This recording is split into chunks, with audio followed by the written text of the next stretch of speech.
Si tu souhaites me soutenir, n'hésite pas à t'abonner à la chaîne. Tu peux aussi activer la petite cloche, comme ça tu auras accès à toutes mes vidéos. Tu peux aussi me rejoindre sur Twitter et suivre quotidiennement mes analyses techniques. Je te mets tous les liens en description.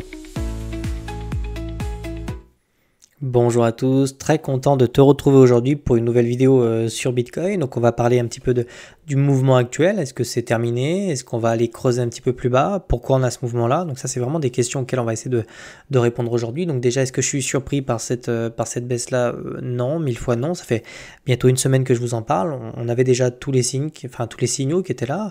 On avait cassé des niveaux qui étaient extrêmement importants. Et ici, sur mes indicateurs, on voyait ce décrochage. Donc c'est absolument pas surprenant.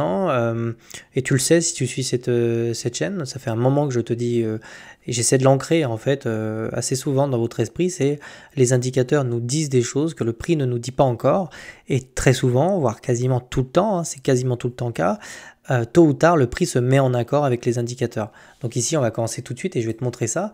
Vraiment ici on voit qu'on était en train de pousser ici sur cette... je vais essayer de baisser un petit peu le pixel, voilà, on va le mettre en 2 pixels. Ici on voit on a vraiment essayé de faire une extension et chercher des niveaux vraiment un petit peu plus élevés. Les 63 000 $ étaient vraiment une des targets que je t'avais annoncé ici il y a quelques temps. On voyait également que ici sur MACD on commençait à diverger. Donc ça veut dire qu'ici, on commençait déjà à retourner cette tendance, ce mouvement-là, et qu'on avait déjà des prises de profit. Donc c'est tout à fait normal. Maintenant, c'est pas parce qu'ici, on commence à prendre des profits que ce mouvement-là est terminé. D'accord, hein, ça voulait simplement dire qu'ici, on avait de plus en plus de mal pour venir chercher un nouveau sommet, et que clairement, ce mouvement avait besoin de respirer. Donc maintenant, c'est chose faite, on va vraiment voir jusqu'où on va pouvoir creuser, ok? Parce qu'ici, on a quand même un beau retournement de tendance. On va pas tarder à repasser sous les zéros. Ici, j'ai envie de voir si on va retrouver du momentum rapidement pour essayer de faire à minima retrouver les 65 000 $, niveau qu'on a perdu, ou est-ce qu'on va creuser un peu plus bas, d'accord? Donc on va déjà avoir un début de réponse quand on va commencer à descendre dans les UT, ok?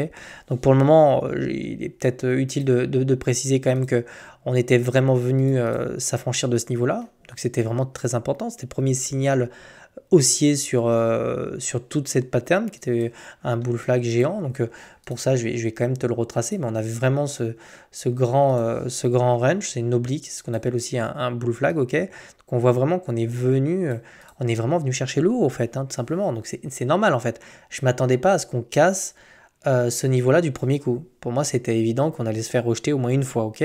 C'est pour ça ce qui serait rassurant ici, c'est que sur ce mouvement-là, peut-être même qu'on peut faire un pullback hein, sur la trend qu'elle a. Hein. C'est pas, on se sert assez souvent des résistances comme de nouveaux supports. Mais ce qui serait intéressant ici, c'est qu'on retrouve du momentum assez rapidement pour venir s'en affranchir. Et on aurait vraiment le dernier signal, hein, très clairement. Okay, donc vraiment très très important ici. On avait également un deuxième niveau qu'on était venu casser, donc c'était celui-là. Donc là, on est repassé dessous. Donc on sent qu'ici, on est dans une zone extrêmement dangereuse, dans des zones où il est normal de rencontrer des turbulences. On ne casse pas des résistances majeures comme ça. Donc pour l'instant, je ne suis pas inquiet. C'était normal en fait, d'accord? Donc je vais enlever les résistances. Hop, hop. Donc déjà, jusqu'où on pourrait creuser sur ce mouvement-là sans forcément se dire ah, ça pue. Bon, je vais te dire ça tout de suite. Les niveaux Fibo sont des niveaux tout à fait respectables, il faut en prendre compte. Les 38.2 sont des niveaux qui nous permettent de maintenir des dynamiques. Donc on pourrait sans trop de problèmes venir les 38.2 sans que ça remette en question ce mouvement aussi. Ok. En plus on a le petit W qui est là, qui est très très beau. Donc si on revient chercher les 60 000 $, ce serait presque parfait. Dans le sens pattern, ce serait très bien. Ok. Donc pour le moment, on semble essayer de consolider un petit peu ici, même si on a peu de momentum. Mais garde à l'esprit qu'on peut retracer jusqu'au 38.2 sans forcément remettre en question ce mouvement de fond qui est clairement bull. Okay, on a vraiment retrouvé du momentum. Deuxième chose ici, et je t'avais mis en garde sur ça, c'est que sur le RSI, tu vois qu'on est revenu à 3 reprises chercher ces niveaux-là. Et sur ces 3 niveaux-là, on est revenu consolider. Donc très rapidement, je te les montre, mais ces niveaux-là, ces niveaux-là, sur mon RSI, nous indiquaient à chaque fois, systématiquement, donc sur des niveaux qui sont presque de surachat, nous montrait qu'ici, on était sur des niveaux quand même de prise de profit. Okay, donc là aussi, c'est plutôt normal en fait d'avoir un petit peu de vente sur ces niveaux-là. Je te dis, c'est plutôt ça en fait, d'accord. Donc maintenant, l'idée, c'est vraiment de venir consolider sous cette trend pour essayer d'y retrouver une impulsion qui nous permettrait de vraiment venir s'en affranchir avec du momentum. Je précise avec du momentum. Ok, donc pour le moment, on va probablement liquider un petit peu dans les deux sens. Il va y avoir des mouvements un peu anarchiques au sein de cette pattern-là. Donc tout ça, c'est du bruit. Hein. Entre ce qui se passe entre les 38,2 et la trend ici, c'est du bruit. On va descendre maintenant dans les UT, on va regarder un petit peu ce qui se passe, notamment en 2 heures. Donc je vais virer un petit peu tout ça. Donc déjà, on peut marquer la résistance locale qui était ici. On voit qu'on est vraiment venu casser. C'était un petit range en fait, on était vraiment dans un petit range, tu vois ici, on est vraiment venu le casser. On a également un beau niveau ici. Alors je sais pas si tu le vois, mais on a vraiment cette oblique là qui a l'air de servir de support pour le moment. On pourrait éventuellement se dire qu'on est dans un énorme range, dans une oblique avec une réintégration par le bas, c'est-à-dire qu'on est vraiment sorti du range comme ça. Hop, on s'est fait repousser. Est-ce qu'on va venir chercher le bas du range pour le réintégrer? Ça, c'est la question. Quoi qu'il arrive ici, pour le moment, on est dans des zones de survente. Ok, donc ici, on s'amuse pas à shorter, même si on peut avoir des mouvements baissiers. Pour le moment, c'est pas le genre de position qu'on va essayer de prendre. On va plutôt essayer de prendre des mouvements de contre-tendance, puisque ce mouvement-là est baissier pour le moment. Et pour ça, il nous faut des structures. Pour l'instant, en 2 heures, on ne les a pas encore. On commence à reprendre du momentum ici sur MACD. J'ai des choses qui sont plutôt encourageantes ici. Alors là, tu vois, on fait des plus hauts ici. Donc je vais te mettre ça en vert. Tandis que sur mon RSI et sur mon MACD, on fait des plus bas. Donc ça, c'est ce qu'on appelle une divergence haussière cachée. Donc ça, moi, je les apprécie particulièrement. Certains traders ne les utilisent pas. Moi, je pense que c'est pertinent parce que malgré le fait qu'on ait des indicateurs qui nous montrent plutôt quelque chose de très baissier, on voit qu'on vient maintenir un creux presque plus haut que le précédent. On l'a un petit peu cassé. Ça veut dire qu'ici, globalement, on pourrait retrouver du momentum. Okay, ici, on se situe dans des zones de survente. Okay, on réintègre la zone bornée. Donc ici, on a quand même les premiers signaux de retournement qui nous laissent penser que ce mouvement est peut-être terminé, peut-être entre guillemets terminé, c'est-à-dire qu'on pourrait peut-être avoir un rebond pour revenir chercher des niveaux qui seraient soit la résistance qui est là, soit le haut du range dans lequel on est. En tout cas ici, on retrouve peut-être du momentum. Ok, maintenant en 2 heures, j'ai pas les structures, on va descendre encore dans les UT, on va tourner un petit peu comme ça la molette du microscope et on va aller voir ce qui se passe. On va descendre comme ça. Donc en 1 heure, est-ce qu'on a plus de choses? Oui, en 1 heure, on a des choses. Et là, c'est plutôt, ça se voit bien, hein, regarde, je vais te montrer ça. C'est intéressant de faire des analyses techniques comme ça, où on passe c'est super pour vous, parce que je vous montre vraiment qu'on ne voit pas les mêmes choses en fonction des UT, et c'est quelque chose qu'il faut vraiment prendre en compte quand on fait de l'analyse technique. Les UT, c'est très important, les intervalles de temps nous montrent des choses différentes. Et ici, tu vois, on commence à voir des choses. Donc déjà, on réintègre le RSI, donc on voit qu'ici, on essaie de retrouver du momentum. Là, on a réintégré carrément tout ce mouvement-là baissier sur MACD, donc ça nous donne comme des signaux. On a donc deux divergences, oui, une divergence là. On voit qu'elles sont haussières toutes les deux, donc ça va en plus avec ce que je t'ai dit sur la divergence haussière cachée qui est sur de plus grandes UT. Et surtout, on a d'autres choses qui sont plutôt sympathiques pour le moment.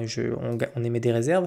Tu vois qu'ici, on a tous ces clusters de mèches qui se font ravaler, nous montre qu'ici, pour le moment, il y a un intérêt plutôt acheteur. Okay, donc maintenant, on ne va pas vendre la peau de l'ours sans l'avoir tué, mais idéalement, si on revient chercher ce niveau-là et qu'on arrive à repasser au-dessus, on pourrait, par exemple, un peu comme ça, on repasse dessus, on aurait comme un signal, d'accord? On aurait un signal plutôt haussier. L'idée, donc après, c'est d'essayer de regagner, en fait, toutes les résistances qu'on a perdues.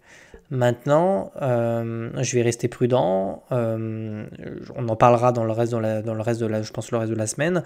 On peut s'attendre aussi à un petit peu de résistance dans une zone Fibo ici, qui est plutôt connue des traders. Je vais quand même te la tracer. On va prendre le top, on va tracer le bottom. Donc déjà, les 38,2 sont un niveau important si on veut regagner les zones qu'on a perdues. Mais ici, ça peut être une target si on arrive à reprendre le momentum sur ce niveau-là. Ça peut prendre du temps, mais pour le moment, je vois qu'on est racheté sur ces niveaux-là, donc c'est plutôt bon signe.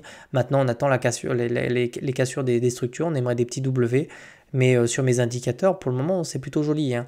Ça nous indique ici, on retrouve du momentum malgré la baisse. Donc voilà, je pense qu'on a fait le tour. On va aller voir un petit peu ce qui se passe sur les produits dérivés. Pour l'instant, j'ai l'impression qu'on ouvre des positions en short un petit peu pour le moment. Enfin, c'est plutôt léger. On a réussi à liquider un petit peu, mais pas énormément, honnêtement, pas énormément. Je m'attendais à plus de liquidation, donc pour l'instant, on n'est pas venu taper. Il y a quand même des poches qui se situent quand même un peu plus bas. Là, tu vois, autour jusqu'aux 60 000 $. Hein. Donc c'est le premier arrêt, c'est ce que je t'ai montré tout à l'heure. Sur du daily, c'est peut-être une target moyen terme. Je te dis pas qu'on peut aller casser ça, parce que pour l'instant, j'ai l'impression qu'on retrouve un petit peu de momentum sur ces niveaux-là. Mais si par exemple on revenait à chercher des niveaux un peu plus élevés, on pourrait très bien se faire rejeter pour aller chercher plus bas les niveaux Fibonacci dont je t'ai parlé tout à l'heure. Okay. Donc pour le moment, en plus, j'ai vu que la Fed baissait ses taux, où ils annonçaient les baisser, même de pas beaucoup, mais c'est plutôt des bonnes nouvelles, je dirais. Donc pour le moment, je te dis, on va rester prudent, il n'y a pas le feu, on va se calmer. Il n'y a rien de dramatique, hein. On est vraiment revenu chercher des niveaux qui sont normaux en fait. Ici, c'est normal de se faire rejeter et on avait les informations. Vous voyez qu'ici, on avait du mal à passer ces niveaux-là. Donc, c'était une baisse qui pouvait plus ou moins s'anticiper. On l'avait anticipé ici sur la chaîne. Maintenant, on va voir vraiment ce qui se passe sur ces niveaux-là, voir si ces mèches-là vont tenir. Mais si on arrive à créer un support sur ces niveaux-là et à créer des structures, alors j'aurais pas de mal à envisager un rebond. Si c'est pas le cas et si on perd ces niveaux-là, tu connais la prochaine target, on pourrait assez rapidement creuser en fait, parce que là, tu vois qu'on a un énorme support. On a un énorme support. Si on vient passer dessous, les choses peuvent rapidement s'accélérer. Voilà. Donc je pense qu'on a fait le tour de tout ça. On va vraiment surveiller ce qui va se passer sur ces niveaux-là. Et je continuerai à mettre cet AT à jour. Très bonne nouvelle pour Ether. Je le trouve plutôt résistant, résilient par rapport à... Clairement, Ether est beaucoup plus bull que BTC. D'ailleurs, regardez, lui, il a déjà cassé sa structure. Donc honnêtement, Ether, étonnamment, est beaucoup plus résilient que BTC sur cette baisse-là. Et je vous l'ai dit encore en live, quand un asset est sous-évalué, les gars, c'est pas le moment de s'inquiéter. Là, Ether, il est bull. Je vous le dis, ça c'est bull ce que je vois. Lui, il est déjà repassé négatif, il est déjà repassé positif. Son MACD, regardez la différence entre BTC qui est complètement enfoncé dans sa zone, et là vous avez un ETH qui est carrément reparti. Donc Ether est beaucoup plus bull. Je pense qu'il n'aura pas de mal à venir s'affranchir. Si BTC reprend du poil de la bête, Ether va repartir plutôt vite. Voilà, en tout cas c'est ce que je vois. D'ailleurs, il suffit d'aller voir sa paire BTC.